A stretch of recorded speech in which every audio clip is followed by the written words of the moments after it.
Selamat pagi pemirsa, inilah headline news pukul 9 waktu Indonesia bagian Barat bersama saya Glorinata.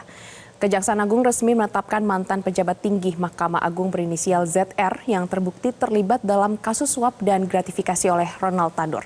Terbongkar fakta bahwa ZR menerima uang miliaran rupiah dari pengacara Ronald Tanur, LR.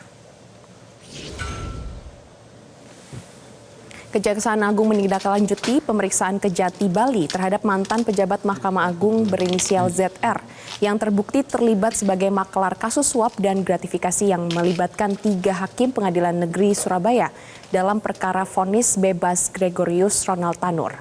Berdasarkan keterangan pers dari Kejagung, terjadi kesepakatan antara LR yang akan memberikan ZR sejumlah uang sekitar 5 miliar rupiah yang ditujukan untuk Hakim Agung dan 1 miliar rupiah sebagai fee bagi ZR. Uang tersebut digunakan untuk menangani kasus kasasi Ronald Tanur. LR sebagai pengacara Ronald Tanur meminta ZR agar mengupayakan Hakim Agung Mahkamah Agung menyatakan kliennya tak bersalah dalam putusan kasasi. LR juga menukarkan uang tersebut menjadi mata uang asing atas permintaan dari ZR. Sebelumnya ZR ditangkap di sebuah hotel di Bali pada Kamis malam dan diperiksa oleh Direktorat Jaksa Agung Muda Tindak Pidana Khusus di Kejati Bali. Bersamaan dengan itu dilakukan juga penggeledahan di rumah ZR di Jakarta.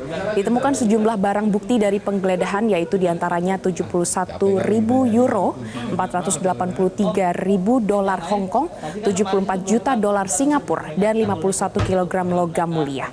Barang bukti tersebut diakui ZR berasal dari penanganan perkara sejak 2012 hingga 2022. Bahwa uang ini dikumpulkan mulai tahun 2012 sampai sekarang, 2022. Setelah 2022 sampai sekarang yang bersangkutan sudah nonaktif. Dari mana? Dari pengurusan perkara, itu sebagian besar. Ya, itu jawaban yang bersangkutan.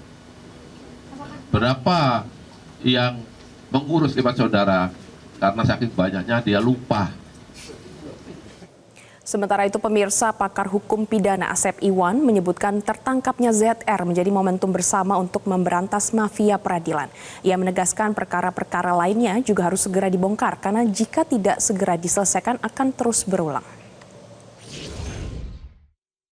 Sindir terus. Ini ada relasi horizontal, vertikal, diagonal. Nah, inilah dua tokoh mafia Mahkamah Agung ya, seperti Nur Hadi udah ketangkap, sekarang si Richard ya. Harusnya yang berikutnya gitu. Nah, tadi jaringan ini udah mulai terbongkar. Syukur-syukur ada lagi, dibuka lagi gitu. Supaya nanti Ketua Mahkamah Agung yang baru ini, Ketua Mahkamah Agung yang benar, jujur, berani, ya didukung oleh orang-orang yang benar. Nah, sekarang virus-virus si Nur Hadi, si Richard ini dan beberapa arti jaringan lainnya supaya dibersihkan. Kalau ini nggak dibersihkan, kasihan. Ketua Mahkamah Agung ini Ketua Mahkamah Agung yang bagus, benar, pinter, jujur ya. Orang se-Indonesia dan luar negeri tahu siapa Sunarto. Tapi kalau Pak Narto kerja sendiri tanpa didukung oleh sekelilingnya, ini akan berulang terus-terusan dan jaringan ini sangat kuat dan mengakar sekali lagi ya.